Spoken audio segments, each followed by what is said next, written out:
ଭାରତବର୍ଷର ମହାନ ସାର୍ବଭୌମ ଧର୍ମନିରପେକ୍ଷ ଗଣତାନ୍ତ୍ରିକ ରାଷ୍ଟ୍ରରେ ଗତକାଲି 77ତମ ସାଧାରଣତନ୍ତ୍ର ଦିବସ ପାଳିତ ଅବସରରେ ଗଞ୍ଜାମ ଜିଲ୍ଲା ବଡ଼ଆଗୁଳ ଗ୍ରାମ କବିସୂର୍ଯ୍ୟନଗର ମ୍ୟୁନିସିପାଲିଟିରେ ମିଶିବା ଜାଣି ବଡ଼ଆଗୁଳର ପ୍ରମୁଖ ଗ୍ରାମବାସୀ ଖୁସିରେ କବିସୂର୍ଯ୍ୟନଗର ଏନ୍ଏସି ଅଧ୍ୟକ୍ଷ ଶ୍ରୀଯୁକ୍ତ ବିକ୍ରାନ୍ତ କୁମାର ସାହୁଙ୍କ ସହଯୋଗରେ ଗ୍ରାମର ମଝିଦାଣ୍ଡ ତଥା ସ୍ୱୟଂ ସଂଗ୍ରାମୀ ସ୍ୱର୍ଗତ ପୀତାମ୍ବର ପଟ୍ଟନାୟକ ବାସଭବନ ସମ୍ମୁଖରେ ଗ୍ରାମବାସୀଙ୍କ ସହିତ ମଧ୍ୟ ଇଂରାଜୀ ବିଦ୍ୟାଳୟର ଛାତ୍ରଛାତ୍ରୀ ତଥା ଶିକ୍ଷକମାନଙ୍କୁ ନେଇ ଏକ ବନ୍ୟାଢ୍ୟ ପରିବେଶରେ ସ୍କୁଲର ପ୍ରଧାନ ଶିକ୍ଷକଙ୍କ ଦ୍ୱାରା ପତାକା ଉତ୍ତୋଳନ କରାଗଲା।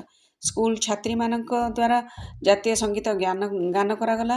ଏଥିରେ ମୁଖ୍ୟ ବକ୍ତା ଭାବେ ରାଜ୍ୟ ସାମ୍ବାଦିକ ତଥା କବି ବାଳକୃଷ୍ଣ ପଟ୍ଟନାୟକ ବକ୍ତା ଭାବେ ଯୋଗଦେଇ B.R. ଆମ୍ବେଦକରଙ୍କ ସମ୍ବିଧାନ ପ୍ରଣୟନ ଉପରେ ଆଲୋକପାତ କରିଥିଲେ। ଅନ୍ୟମାନଙ୍କ ମଧ୍ୟରେ ପୂର୍ବତନ ସମିତି ସଭ୍ୟ ବିପିନ ବିହାରୀ ଗୌଡ଼, ପ୍ରାଣବନ୍ଧୁ ବିଶ୍ୱାଳ, କ୍ଷୀରସିନ୍ଧୁ ଗୌଡ଼, ଦୁରୁଜକରଣ ରାମ ସ୍ୱାଇଁ, ବିପ୍ର ସ୍ୱାଇଁ, ଘନଶ୍ୟାମ ସାହୁ, ପୂର୍ଣ୍ଣଚନ୍ଦ୍ର ବିଶ୍ୱାଳ, ଗନ୍ଧର୍ବ ଗୌଡ଼, ସୋମନାଥ ପଟ୍ଟନାୟକ, ଜଜି ଗୌଡ଼, ଉଲ୍ଲା ପାଢ଼ୀ, ମହ୍ୟ ସ୍ୱାଇଁ, ଉଜନ୍ତ ଗୌଡ଼ ପ୍ରମୁଖ ସହଯୋଗ କରିଥିବା ବେଳେ ଉତ୍ତମ ଗୌଡ଼ ଏହାକୁ ସଂଯୋଜନା କରିଥିଲେ। ଏଥିସହିତ କବିସୂର୍ଯ୍ୟନଗର ପ୍ରଥମ ଶ୍ରେଣୀ ମାଜିଷ୍ଟ୍ରେଟ କୋର୍ଟର ଓକିଲ ସଂଘ ବାଲ୍ୟ ବିବାହ ପ୍ରଥା ବିରୁଦ୍ଧରେ ଏକ ସାଇକେଲ ଶୋଭାଯାତ୍ରା ସହର ପରିକ୍ରମା କରିଥିଲେ।